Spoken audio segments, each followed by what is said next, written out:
Mis papás me hicieron perder una beca completa en el ITAM para gastar todo en la universidad privada de mi hermano.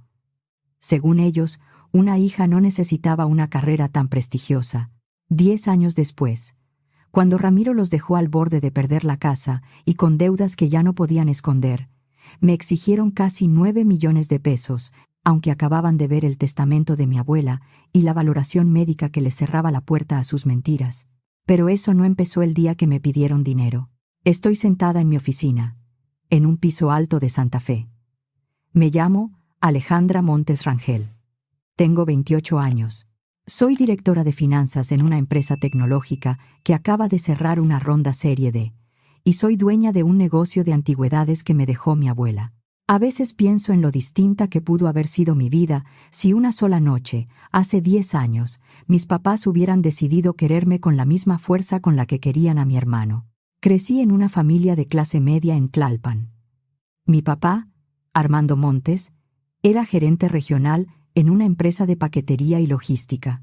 Mi mamá, Beatriz Rangel, trabajaba medio tiempo como auxiliar contable en un consultorio dental. Mi hermano mayor, Ramiro, me llevaba 3 años. Desde afuera, parecíamos una familia tranquila. Pero dentro de la casa había una regla que nadie decía en voz alta. Ramiro era el hijo importante. No importaba que sus calificaciones fueran mediocres ni que inventara excusas cada vez que algo le salía mal. Él era el hijo varón, el orgullo de la casa aunque no hiciera nada para ganárselo. Yo era la hija que debía portarse bien, ayudar en la cocina, sacar buenas calificaciones y no causar problemas. Desde niña me refugié en la escuela. En la prepa tenía promedio casi perfecto. Era presidenta del equipo de debate y daba asesorías de matemáticas. La orientadora vocacional me dijo un día: Alejandra, tú tienes perfil para una universidad de primer nivel. No te limites. Yo le creí. Empecé a investigar becas y convocatorias. Me levantaba temprano para estudiar y me dormía tarde revisando guías de examen. No tenía cursos caros ni asesores privados. Todo lo hacía con libros prestados y simuladores gratuitos. Ramiro, mientras tanto, ya había perdido 2 años entre materias reprobadas, cambios de escuela y supuestos descansos para pensar qué quería hacer. Mis papás seguían hablando de él como si estuviera a punto de despertar una genialidad escondida. Los hombres maduran más tarde, decía mi mamá. Solo necesita encontrar lo que le apasiona.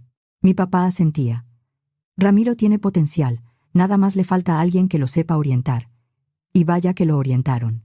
Le pagaron cursos particulares, una asesora educativa, talleres de entrevista, clases de regularización y sesiones privadas de orientación vocacional. A mí nunca me ofrecieron nada de eso. Cuando pregunté si podían ayudarme con un curso para el examen del ITAM, mi papá ni siquiera levantó la vista del plato. Tú eres lista, Alejandra. Tú puedes sola. Y pude. Estudié hasta quedarme sin fuerzas. Mientras Ramiro se quejaba porque su asesora le pedía escribir media cuartilla, yo llenaba libretas enteras con fórmulas, ideas y planes. Cuando llegaron los resultados, sentí que se me iba el aire. Me habían aceptado en el ITAM, con una beca especial que cubría la colegiatura completa y un apoyo de manutención para gastos básicos. Tenía que entregar documentos, confirmar mi lugar y completar el expediente dentro del plazo. No era cualquier cosa. Era una puerta abierta a una vida que yo apenas me atrevía a imaginar. Bajé corriendo las escaleras con la carta impresa en la mano. Mi mamá estaba en la cocina. «Mamá, me aceptaron», le dije. «Me dieron beca completa». Ella tomó la hoja, la leyó despacio y sonrió de una forma rara, apretada. «Qué bien, hija. Cuando llegue tu papá lo platicamos». Esa frase debió alertarme. No lo platicamos esa noche ni la siguiente. Cada vez que sacaba el tema, mis papás decían que había que verlo con calma. También empezaron a retrasar papeles que yo necesitaba para cerrar el apoyo económico, comprobantes, firmas, datos de ingresos. Mientras tanto, a Ramiro le seguían llegando rechazos. Mis papás entraron en pánico, hicieron llamadas, pidieron citas y buscaron universidades privadas que todavía recibieran alumnos si pagaban inscripción, cuotas y varios meses por adelantado. Una semana antes de que yo tuviera que confirmar mi lugar, mi mamá anunció una comida especial. Preparó lomo en salsa, arroz, ensalada y pastel de 3 leches. Mi papá abrió una botella de vino. Yo pensé, con una ingenuidad que todavía me duele, que por fin iban a celebrar mi logro. Después de comer, mi papá se limpió la boca con la servilleta, se aclaró la garganta y empezó a hablar de responsabilidad familiar. Dijo que a veces una familia tenía que hacer sacrificios, que no todos podían tenerlo todo, que el deber de los hijos era pensar en el bienestar de la casa. Luego soltó la frase: Alejandra, necesitamos que dejes pasar lo del ITAM. Lo dijo como si me estuviera pidiendo que pasara la sal. Me reí porque pensé que era una broma de mal gusto, pero su cara seguía seria. Mi mamá bajó la mirada. Ramiro, sentado frente a mí, tenía una sonrisa mínima, como si ya supiera cómo iba a terminar todo. ¿Qué dijiste?, pregunté. Mi papá cruzó las manos sobre la mesa. Necesitamos concentrar los recursos de la familia en Ramiro. Él tiene que entrar a la universidad este año. Tú puedes estudiar en una opción más sencilla, cerca de casa, y después ver qué haces. Eres inteligente. Te vas a acomodar. Sentí que se me congeló el cuerpo. Pero es beca completa, dije. No les estoy pidiendo que paguen la colegiatura, Alejandra, intervino mi mamá, con ese tono suave que usaba cuando quería hacerme sentir culpable. Una mujer no necesita una universidad tan cara ni tan prestigiosa para salir adelante. Tú eres muy capaz, vas a estar bien donde sea, pero tu hermano necesita todas las ventajas posibles. La miré sin entender. ¿Quieren que tire a la basura una beca completa para que ustedes gasten más dinero en Ramiro? No lo pongas así, dijo mi papá. Así es exactamente como es. La cara de mi papá se puso roja. Bájale al tono. Somos tus padres, y sabemos qué es lo mejor para esta familia. ¿Lo mejor para esta familia o lo mejor para Ramiro? Mi mamá soltó un suspiro dolido. No seas egoísta. Tu hermano necesita nuestro apoyo en este momento. ¿En este momento? Ramiro ha tenido su apoyo toda la vida. Le pagaron cursos, asesores, clases particulares. Yo hice todo sola. Me gané esta beca sola. ¿Y ahora quieren que la pierda porque a él no le alcanzó el esfuerzo? Ramiro se recargó en la silla. Ya, Alejandra. Tampoco es para tanto. No eres la única persona que estudia. Lo miré con una rabia que no me cabía en el pecho. Claro que para ti no es para tanto. Tú no hiciste nada y aún así todos se están moviendo para salvarte. La discusión se volvió horrible muy rápido. Mi papá empezó a gritar que yo era una malagradecida, que ellos me habían dado techo, comida y educación, que no tenía derecho a cuestionarlos. Mi mamá lloraba diciendo que yo estaba dividiendo a la familia. Ramiro miraba la escena con esa sonrisa de triunfo que todavía recuerdo con claridad. Al final, mi papá se levantó de la mesa. Te voy a decir una cosa una sola vez, dijo. Dejas esa beca y haces lo que te estamos diciendo. O haces tus maletas y te vas de esta casa. Nadie dijo nada. Esperé que mi mamá reaccionara, que dijera que se había pasado, que no podía correr a su hija por querer estudiar, pero solo se limpió las lágrimas y miró hacia otro lado. Esa noche lloré durante horas en mi cuarto. Luego llamé a mi abuela Guadalupe, la mamá de mi papá. Mi abuela vivía en Coyoacán, en una casa antigua que olía a madera, café y flores frescas. Había quedado viuda hacía años y manejaba su negocio de antigüedades. Era una mujer firme, elegante, independiente. Mi abuela ya había discutido con mi papá por Ramiro más de una vez. Había visto cómo lo consentían, cómo le justificaban todo, cómo a mí me exigían resultados mientras a él le perdonaban cualquier cosa, pero mi papá nunca la escuchaba. Me contestó casi de inmediato. Apenas escuché su voz, me quebré. Le conté todo: la beca, los papeles retrasados, la comida, la amenaza de mi papá, la forma en que mi mamá defendió a Ramiro, la sonrisa de mi hermano. Ella no me interrumpió, solo me dejó hablar y llorar. Cuando terminé, hubo un silencio corto. Entonces me dijo algo que todavía escucho claro. Empaca tus cosas. Vente conmigo. A la mañana siguiente salí antes de que todos despertaran. Metí mi ropa en bolsas negras. Guardé mis documentos, mi computadora y unas libretas. Dejé una nota breve sobre mi escritorio. Me fui manejando un Nissan Tsuru viejo, que había comprado con dinero de asesorías y ahorros. El coche hacía ruidos raros, pero llegó. Mi abuela me esperaba en la entrada con café caliente y pan tostado. No me hizo preguntas, no me regañó, solo me abrazó fuerte. «Ya estás aquí, ahora vamos a pensar». Los siguientes días fueron una mezcla de tristeza y urgencia. Mi abuela me ayudó a revisar opciones, fechas y papeles, pero la beca del ITAM ya estaba perdida. Por retrasar todo, mis papás lograron que se me pasara la fecha límite para confirmar el lugar. Ese fue el primer golpe real. No solo me habían querido quitar la oportunidad, lo habían conseguido. Mi abuela apretó la mandíbula cuando se enteró. «No es el ITAM», me dijo, poniendo sobre la mesa una lista de opciones. «Pero tu vida no se acaba aquí. Vamos a encontrar por dónde empezar». Terminamos encontrando una universidad privada pequeña, más accesible, que todavía aceptaba inscripción tardía en administración y finanzas. No tenía el prestigio que yo soñaba, pero me permitía arrancar sin perder el año. Quedaba lejos de Coyoacán, y mis turnos de trabajo iban a terminar tarde, así que mi abuela me ayudó a rentar un cuarto diminuto cerca del campus. Pagó el depósito y el primer mes. Yo insistí en devolvérselo. «No me lo vas a devolver con dinero», dijo. «Me lo vas a devolver saliendo adelante». Conseguí trabajo en una cafetería, turnos de tarde y noche. También empecé a dar asesorías de matemáticas. Los fines de semana ayudaba en la tienda de mi abuela, registrando ventas, ordenando facturas o cargando muebles pequeños cuando hacía falta. Ganaba poco, pero estiraba cada peso. Esos primeros años fueron durísimos. Iba a clases por la mañana, daba asesorías por la tarde y trabajaba en la cafetería hasta las 11:30 de la noche. Vivía a unas cuadras cuando llovía o salía sola. Gastaba en taxi aunque me doliera. Dormía 4 o 5 horas y comía lo que alcanzara, pero mantuve mis calificaciones altas. No podía fallar. Sentía que si bajaba el ritmo, mis papás iban a tener razón, y no estaba dispuesta a regalarles eso. En esos meses, mis papás intentaron llamarme varias veces. Dejaban mensajes diciendo que yo estaba exagerando, que debía volver a casa, pedir perdón y comportarme como una hija agradecida. Nunca respondí. Ramiro me escribió una sola vez. «Qué egoísta eres. Abandonaste a la familia». Lo bloqueé. La única familia que realmente tuve entonces fue mi abuela Guadalupe.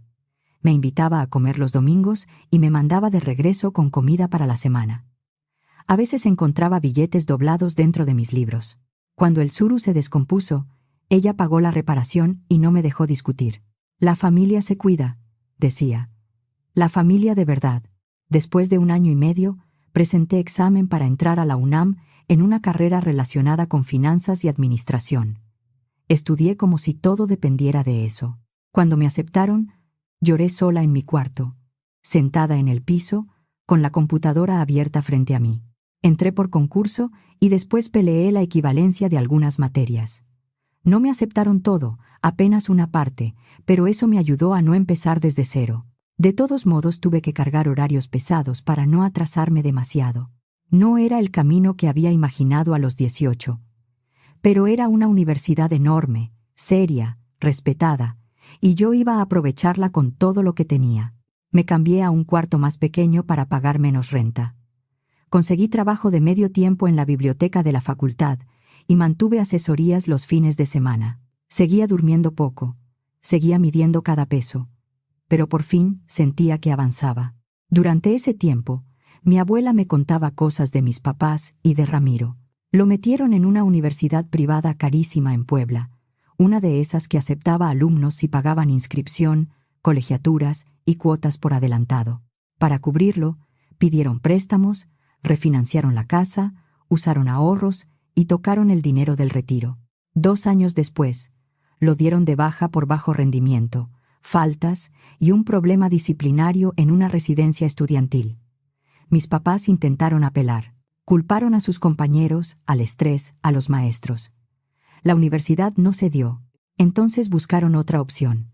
Encontraron una escuela privada en Cancún, le pagaron vuelo, renta y otro semestre completo. Duró un semestre. Luego, abandonó todo y regresó a la casa. Pasaba los días jugando videojuegos, apostando en línea y diciendo que necesitaba tiempo para encontrarse. Mis papás lo mantenían con comida, teléfono, salidas y tarjetas. Siempre había una excusa nueva. Estaba deprimido, confundido, presionado, a punto de reaccionar. Mientras tanto, yo me gradué con honores. No fue fácil. Ninguna parte fue fácil. Pero lo logré. Conseguí mi primer empleo formal en una firma de consultoría financiera en la Ciudad de México. El sueldo no era espectacular, pero para mí se sentía enorme. Por primera vez podía pagar renta sin sentir que me faltaba el aire. También empecé a ahorrar cada peso que podía. La empresa ofrecía apoyo para estudios de posgrado. Me aceptaron en una escuela de negocios con beca parcial para una maestría ejecutiva en administración. Durante 2 años trabajé de día y estudié de noche. Mi abuela Guadalupe fue a mi graduación de la maestría. Se sentó en primera fila, arreglada como si fuera a una boda, y tomó fotos de todo. Después me llevó a cenar a un restaurante bonito en el centro de Coyoacán. Yo le decía que era demasiado caro, pero ella me calló con una mirada. «Hoy no se habla de precios», dijo. «Hoy se celebra». Durante el postre, se puso seria. «Alejandra, necesito decirte algo». Dejé la cuchara sobre el plato. «¿Qué pasa?» Actualicé mi testamento. Sentí un hueco en el estómago. «Abuela, no digas eso. ¿Estás bien?» Ella sonrió, pero no suavizó el tono. «Estoy bien. Por eso lo hice ahora, con la cabeza clara. No quiero dejar problemas cuando ya no esté». Intenté interrumpirla, pero levantó la mano. «Pensé mucho en esto. Lo que tus papás te hicieron no fue una sola pelea ni un mal momento. Fue una decisión repetida durante años. Eligieron favoritos, Alejandra, y eligieron mal». Se me cerró la garganta. «Abuela, todo lo que tengo va a quedar para ti. La casa, las inversiones, las tiendas, todo». Empecé a llorar ahí mismo, en medio del restaurante. No era por el dinero. Lloré porque, por primera vez en años, alguien de mi familia me estaba eligiendo sin pedirme que me hiciera pequeña. «¿Y mi papá?», pregunté con la voz rota. «Es tu hijo». La cara de mi abuela se endureció. Mi hijo decidió sacrificar a una hija para sostener a otro hijo. Él ya tomó su decisión. Ahora yo tomo la mía. Cumplió su palabra. Años antes de morir, dejó un testamento claro ante notario. Había comprado la casa de Coyoacán décadas atrás, cuando la zona no tenía los precios de ahora, y había invertido con disciplina. No era riqueza caída del cielo, era trabajo, ahorro y paciencia. Un mes antes de fallecer, por recomendación del licenciado Ramírez, pidió una valoración médica y ratificó su voluntad. Sabía que mi papá no iba a aceptar quedar fuera. Mi abuela Guadalupe murió dormida, en paz, a los 82 años. Yo quedé devastada. Había perdido a la persona que me sostuvo durante los años más difíciles de mi vida. La casa de Coyoacán, que siempre me había parecido cálida, se volvió enorme y silenciosa. El funeral fue incómodo. Mis papás llegaron, por supuesto. También Ramiro. Se comportaron como una familia en duelo, pero yo podía verles los ojos. Miraban la casa, los cuadros, los muebles antiguos, la gente que se acercaba a darme el pésame, hacían cuentas en silencio. Una semana después, fuimos a la notaría. El licenciado Ramírez, abogado de confianza de mi abuela, había enviado copias del testamento a todos los involucrados. Mis papás, al parecer, ni siquiera se tomaron la molestia de leerlas completas. Nunca voy a olvidar sus caras cuando el licenciado leyó en voz alta: «La casa de Coyoacán, valuada en alrededor de 14 millones de pesos, para Alejandra Montes Rangel. El portafolio de inversiones, de aproximadamente 35 millones de pesos, para Alejandra Montes Rangel. El negocio de antigüedades, con sus 2 tiendas, inventario y cuentas, para Alejandra Montes Rangel». Mi mamá empezó a ponerse pálida. Ramiro dejó de mirar el celular, y entonces vino la última parte. «A mi hijo Armando Montes y a mi nuera Beatriz Rangel les dejo la cantidad simbólica de $1 mexicano a cada uno, como recordatorio de la forma en que ellos valoraron a su propia hija». Mi papá se levantó de la silla. «Esto es absurdo». Mi madre no estaba bien. Alejandra la manipuló. El licenciado Ramírez ni se inmutó. Sacó una carpeta adicional y la puso sobre la mesa. Doña Guadalupe anticipó esa reacción, señor Montes. Un mes antes de su fallecimiento, fue valorada por la doctora Laura Méndez, psiquiatra geriátrica, quien certificó que se encontraba en pleno uso de sus facultades mentales y era capaz de tomar decisiones legales. Además, ratificó su voluntad ante notario y 3 testigos. Mi papá abrió la boca, pero el licenciado continuó. También dejó una declaración escrita que forma parte del expediente. Leeré el fragmento relevante. Se acomodó los lentes. Estoy consciente de mis actos y de las consecuencias de este testamento. Sé que mi hijo Armando intentará impugnar mi decisión. Que conste que no actúo por confusión, presión ni manipulación. Armando eligió abandonar a su hija Alejandra, negarle una oportunidad educativa que ella ganó por méritos propios y amenazarla con dejarla sin casa para favorecer a su hijo Ramiro, quien no mostró esfuerzo ni gratitud. Mi hijo tomó su decisión. Ahora tomo yo la mía. Alejandra me cuidó, me visitó y me quiso cuando mi propio hijo dejó de hacerlo. Ella merece lo que tengo para darle. Mi mamá rompió en llanto. ¿Cómo pudiste hacernos esto, Alejandra? Somos tus padres. La miré. Ya no sentí rabia. Sentí una calma extraña. Ustedes dejaron de ser mis padres. La noche en que intentaron destruir mi futuro, tomé mi bolsa y salí. Por supuesto, impugnaron el testamento. Contrataron a un abogado que presentó una demanda diciendo que yo había aislado a mi abuela, que la había influenciado, que ella no estaba en condiciones de decidir. Mi papá, fuera de cualquier argumento legal serio, repetía que Ramiro tenía derechos por ser el nieto varón. Su abogado hablaba con más cuidado posible: presión, conflicto familiar, conveniencia de un acuerdo. El asunto se fue a juicio sucesorio testamentario y, durante meses, tuve que escuchar mentiras sobre mí, sobre mi abuela y sobre la relación que teníamos. Mi papá decía que yo había separado a la familia. Mi mamá decía que yo llené a mi abuela de resentimiento. Ramiro decía que yo siempre había sido ambiciosa. El problema para ellos fue que mi abuela había dejado todo bien documentado. El licenciado Ramírez presentó pruebas de que ella siguió administrando sus tiendas hasta poco antes de morir: registros de ventas, correos con proveedores, citas bancarias, mensajes con clientes y reuniones con su contador. Vecinos, amigas y empleados confirmaron que seguía lúcida y activa. Incluso mi antigua orientadora vocacional de la prepa dio una declaración. Encontró correos, constancias y una copia de la carta de recomendación que me había hecho. Ahí aparecía la beca que perdí y las veces que intentó hablar con mis papás para que no dejaran pasar la oportunidad. El juez no compró la historia de mis papás. Después de casi un año, su impugnación fue desestimada. El testamento quedó firme y todos los bienes pasaron legalmente a mi nombre. Vendí la casa de Coyoacán. No porque no la amara, sino porque no podía vivir ahí sin mi abuela. Cada esquina tenía su voz.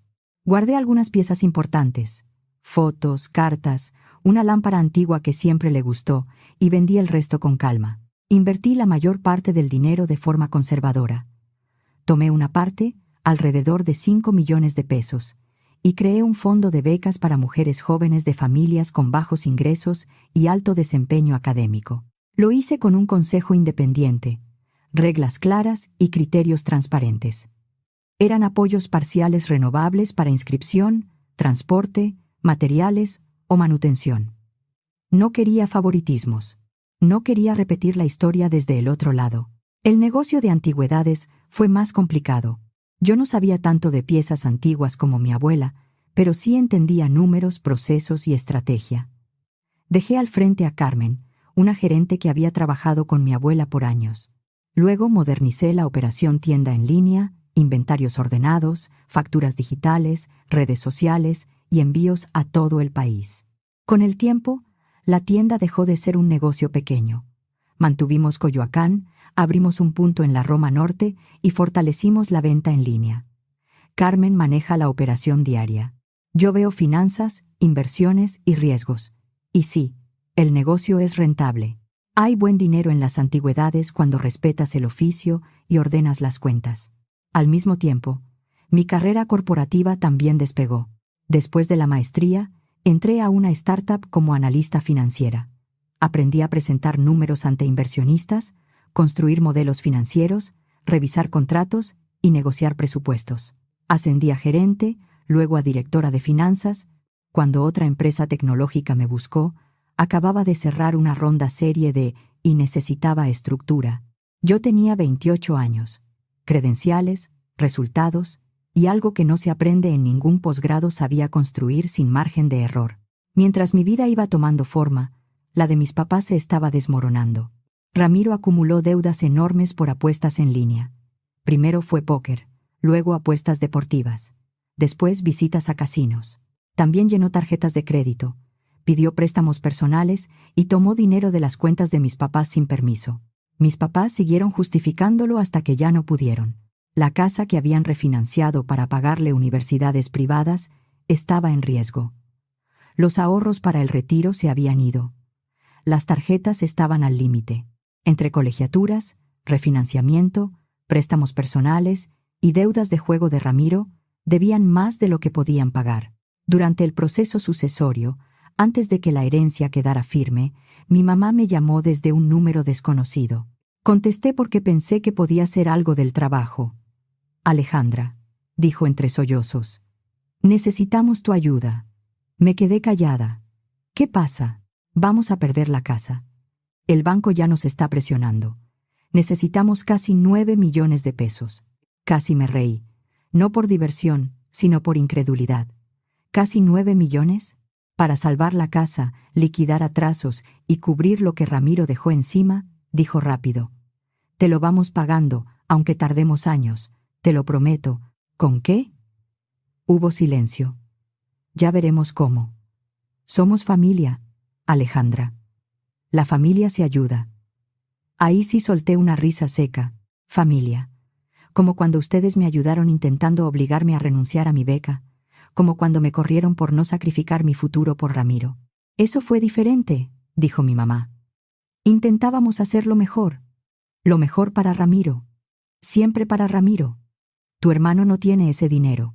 Tú sabes que no lo tiene. Entonces pídanle a su hijo favorito que los rescate. Alejandra, por favor. Tú recibiste todo lo de tu abuela, y nosotros no recibimos nada. Recibieron exactamente lo que se ganaron. Colgué. Después vinieron los correos de mi papá. Amenazaba con acciones legales. Repetía que Ramiro tenía derechos sobre la herencia y escribía como si el apellido le diera propiedad sobre todo. Otro abogado, distinto al que usaron al principio, me mandó una carta pidiendo un acuerdo para evitar un pleito mayor. Yo reenvié todo al licenciado Ramírez. Él respondió con una carta fría y contundente, explicando que no tenían fundamento legal y que cualquier intento de intimidación sería documentado. Después de perder el juicio, mis papás terminaron de hundirse.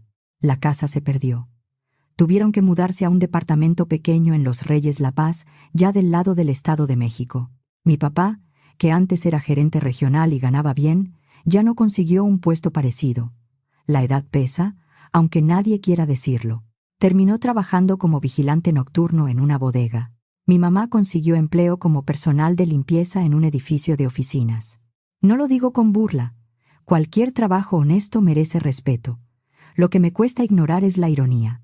Ellos, que decían que una mujer no necesitaba una educación prestigiosa, terminaron empezando de cero cerca de los 60 años, porque lo apostaron todo por un hijo que nunca quiso esforzarse.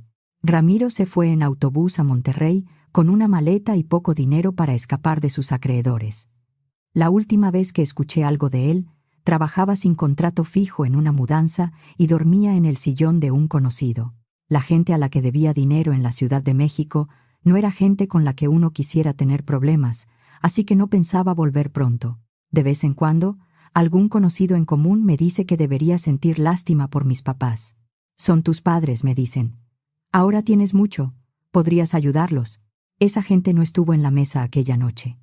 No escuchó a mi mamá decirme que una mujer no necesitaba una universidad prestigiosa. No vio a mi papá darme a escoger entre mi futuro y el techo de mi casa. Tampoco estuvo cuando salía de la cafetería casi a medianoche, con olor a café pegado en la ropa, contando monedas para decidir si cenaba o guardaba para el pasaje. Yo sí estuve ahí, y no siento lástima. Tomaron decisiones. Apostaron todo por la persona equivocada y perdieron. Pudieron tener 2 hijos exitosos, pero decidieron que una hija podía sacrificarse. El fondo de becas que creé ya ha ayudado a muchas mujeres jóvenes a estudiar. Algunas trabajan para ayudar en casa, otras son las primeras de su familia que quieren entrar a la universidad. Cuando leo sus cartas, pienso en la Alejandra de 18 años, sentada frente al lomo en salsa, la botella de vino y el pastel que nadie terminó. Me va bien ahora. La empresa sigue creciendo. Las tiendas también. Vivo cerca de Reforma y salgo temprano para evitar lo peor del tráfico hacia Santa Fe. Pero la mejor parte no es el dinero. La mejor parte es que lo hice sin ellos. El mes pasado, Ramiro me mandó un mensaje por LinkedIn. Decía que quería reconectar, que ya había pasado mucho tiempo, que la familia era importante, que deberíamos dejar atrás el pasado. Abrí su perfil. Estaba casi vacío. Solo decía que buscaba oportunidades profesionales. No tenía trayectoria clara, estudios terminados, ni logros reales. También vi que había revisado mi perfil varias veces. Pudo ver mi cargo, directora de finanzas. Pudo ver mi carrera, mi maestría, mis reconocimientos. Pudo ver todo lo que él habría querido tener sin trabajar por ello. No respondí. Mis papás siguen viviendo en ese departamento pequeño. Una amiga de la prepa vio a mi mamá en el supermercado, más vieja, más cansada, revisando ofertas y contando monedas antes de pagar. A veces me pregunto si alguna vez piensan en aquella comida de hace 10 años. Si recuerdan el lomo en salsa, la botella de vino, el pastel que nadie terminó. Si entienden que esa noche no solo me dieron un ultimátum, esa noche perdieron a su hija. Lo dudo. Seguramente van a pasar el resto de su vida diciendo que yo fui la egoísta, que yo abandoné a la familia, que yo me quedé con lo que les pertenecía. Nunca van a entender que ellos me abandonaron primero. Mi abuela Guadalupe sí lo entendió. Vio cómo mi papá destruyó nuestra relación por sostener a su hijo favorito. Vio cómo mi mamá prefirió callar antes que defenderme. Vio cómo Ramiro aceptó todo sin culpa, como si el mundo le debiera algo, y se aseguró de que hubiera consecuencias. No lo hizo para humillarlos. Lo hizo porque sabía lo que habían hecho. Le dejó su patrimonio a la nieta que lo valoró, no al nieto que lo esperaba servido. A veces me preguntan si algún día voy a perdonar a mis papás. La verdad es que ya no reviso si llamaron. Ya no espero explicaciones. Ya no imagino una disculpa que probablemente nunca va a llegar. Mi vida está llena sin ellos. Tengo amigos que se volvieron mi familia elegida, colegas que respetan mi capacidad y becarias que me escriben para contarme que pasaron un examen, terminaron un semestre o consiguieron su primer empleo. Ellas son mi gente ahora. El fondo de becas va a durar mucho más que nosotros. Habrá mujeres jóvenes entrando a la universidad gracias a algo que mi abuela y yo construimos a partir de las cenizas de aquel favoritismo. Lo entendí tarde, después de muchas noches cansada y de ver a mis papás usar la palabra familia solo cuando necesitaban algo de mí. Esa noche en la mesa, cuando me pidieron perder mi beca para seguir rescatando a Ramiro, me enseñaron el lugar que esperaban que yo aceptara para siempre, el de la hija que se calla, aguanta y entrega lo suyo para que otros no enfrenten las consecuencias. Mi límite no fue venganza. Fue dejar de participar en esa injusticia. La hija que debía renunciar a una beca para que su hermano irresponsable tuviera otra oportunidad, terminó como directora de finanzas y dueña de un negocio valuado en millones. Los padres que decían que una mujer no necesitaba una educación prestigiosa ahora trabajan por turnos, contando cada peso. El hermano que supuestamente iba a ser el orgullo de la familia vive escondiéndose de sus deudas en otra ciudad. No sé si llamarlo justicia, destino o consecuencia. Solo sé que salí adelante. Gané porque dejé de entregar pedazos de mi vida para que ellos siguieran fingiendo que Ramiro no era el problema. Ellos eligieron. Yo sobreviví a esa elección. Y por primera vez en muchos años, no siento que tenga que demostrarles nada.